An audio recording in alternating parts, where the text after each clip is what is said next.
राष्ट्रवादींचं विलीनीकरण लांबणीवर पडल्याची चर्चा सुरू झालेली आहे।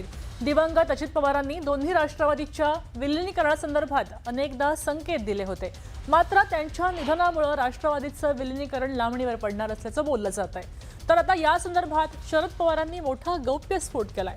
दोन्ही राष्ट्रवादीच्या विलीनीकरणाचा निर्णय 12 तारखेला जाहीर करायचा होता, असा गौप्यस्फोट पवारांनी केलाय। विलीनीकरणाबाबत अजित पवार आणि जयंत पाटलांमध्ये चर्चा झाली होती। दोन्ही एनसीपी एकत्र याव्या ही दादांची इच्छा होती आणि आमची सुद्धा इच्छा आहे, असं शरद पवारांनी जाहीर म्हटलंय।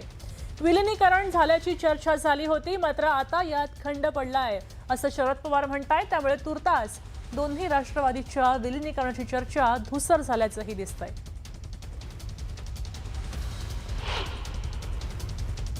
दोन्ही राष्ट्रवादी दादांची इच्छा होती ती खुली हवी ही आमची इच्छा आहे। पण आता त्यांची दिसत नाही, हे सगळं झालं त्याच्यावरून असं काही सांगतात नाही, एकदम सांगते। मला एवढं माहिती आहे की आमच्या पक्षात आणि अजितदादांच्या पक्षामध्ये एकत्र काम करण्याची प्रक्रिया सुरू करावी याच्यात एकमत होता। तिन्ही मीटिंग झाली आणि निर्णय आत्ता जाहीर करायचा होता 12 तारखेला, आणि ही तारीख आधीची दिलेली होती, पण दुसऱ्याला हा अपघात झाला। ते या सगळ्यांना एकत्रित करण्याच्या प्रक्रियेचा दर येऊन पोचले होते।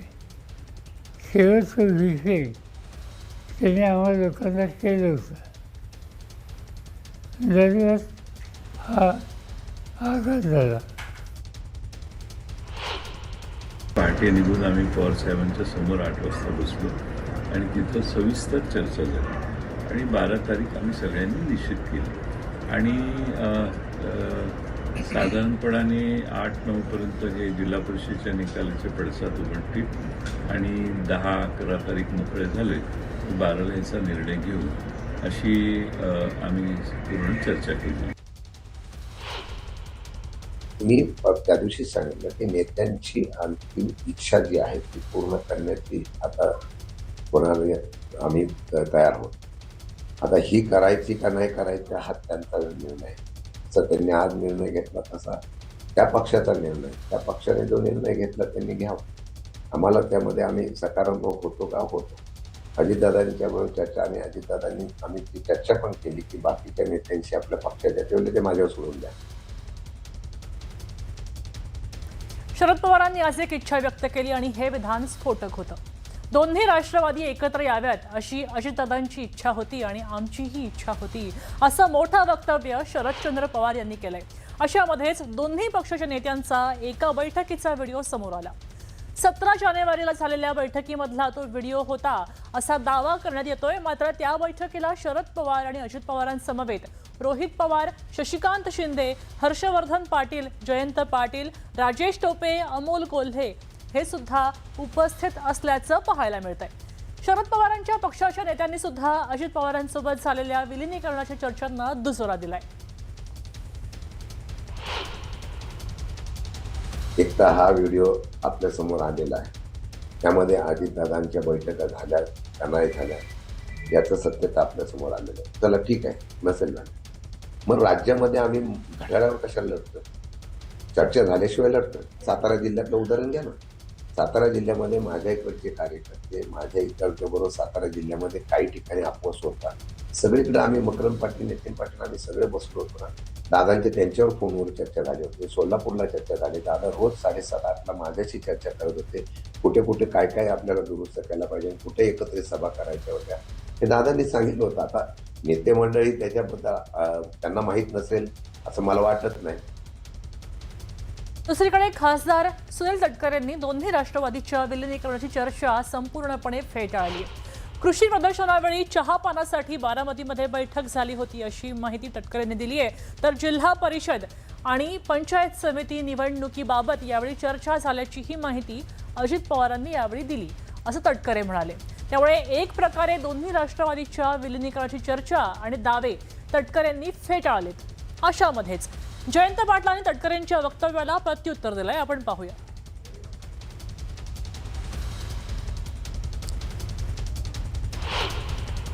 दस्तूर खुद्द आदरणीय अजितदादांनी एक पत्रकार परिषद घेतली होती आणि त्या पत्रकार परिषदेमध्ये स्थानिक स्वराज्य संस्थांच्या निवडणुका ज्या आता होत आहेत त्या संदर्भामध्ये चर्चा झाली अशी स्पष्टपणाचा खुलासा किंवा माहिती पत्रकारांशी संवाद करत असतानाच आदरणीय अजितदादांनी त्या ठिकाणी केलेली होती। हे आपल्याला सर्वांनाच हे विदित त्या ठिकाणी आहे। दोन्ही राष्ट्रवादीचं विलिनीकरण जे आहे ते होणार होतं। जयंत पाटील 12 तारखेला घोषणा पण होणार होती। एक भाग असा आहे की त्या दिवशी जी चर्चा झाली त्याच्याबद्दलची स्वतः माहिती आदरणीय अजितदादांनी त्या ठिकाणी पत्रकार परिषद घेऊन बारामतीमध्ये त्या ठिकाणी दिलेली आहे। आज हे सगळं झाल्याच्या नंतर सविस्तरपणाने आम्ही या बाबतीमध्ये आपल्याशी बोलू। त्यामुळे ह्या सगळ्या चर्चा साहेबांच्या समोर घडाव्यात अशी मी त्यांना विनंती केली। त्यांना मी हेही विनंती केली की तुम्ही तुमच्या पक्षाच्या अध्यक्षांना घेऊन आलात तर अधिक सोयीचं होईल। त्यांना जमत नसेल तर तुम्ही एकटेच या, पण एकदा पवार साहेबांच्या समोर याची चर्चा करू। त्याप्रमाणे पहाटे 3 वाजता 4 वाजता उठून मी गाडीने गेलो, अजितदादाही गाडीने तिकडं गेले। इथं जे जमलेले मुंबईत माझ्या घरी होते 10:30-11पर्यंत आम्ही एकत्रित होतो, ते सगळेच तिथं गाडीने पोचले। सकाळी 8 ते 9:30 याच्यावर मी तर 7:30लाच पोचलेलो होतो। 8 ते 9:30 याच्यावरच चर्चा झाली। कृषी प्रदर्शनाची कारण माझ्या वडिलांची पुण्यतिथी होती त्यामुळं कृषी प्रदर्शनासाठी मी तिकडे जाईन हा प्रश्नच उद्भवत नव्हता। आता या संदर्भात अमोल मिटकरी काय बोलतायत पाहूया। 12 किंवा 16 फेब्रुवारीला महाराष्ट्राला गोड बातमी भेटणार होती एवढं मला माहीत होतं। झाला एक भाग म्हणजे तीच अर्थातच एकत्रीकरणाच्या संदर्भामध्ये जो व्हिज्युअल आलं मगाचं बैठकीचं ते व्हिज्युअलसुद्धा काही दिवसांपूर्वीचं आहे। नाही असं काही प्रकार होऊ शकत नाही। शेवटी नेता निवडी आता विलिनीकरण कुठलं झालेलं नाही। विलिनीकरणाची जी चर्चा झालेली असेल नसेल त्याच्याविषयी कल्पना दादांमध्ये किंवा त्यांच्यामध्ये आणि माध्यमांच्या माध्यमातून आम्हाला कळते। दादांच्या मनात असेल तर ते आत्तापर्यंत पक्षाच्या फोरमवर किंवा पक्षाच्या व्यासपीठावर त्यांनी अजूनपर्यंत तसं मत असं काही कुठे मांडताना दिसलं नाही, परंतु त्यांची इच्छा होती विलिनीकरण झालं पाहिजे अशी इच्छा होती असं बॉडी लँग्वेजवरून आम्ही अंदाज करत होतो किंवा स्थानिक स्वराज्य संस्थांच्या निवडणुकीमध्ये तशा प्रकारच्या सूचनाही दिल्या होत्या। राहिला प्रश्न काय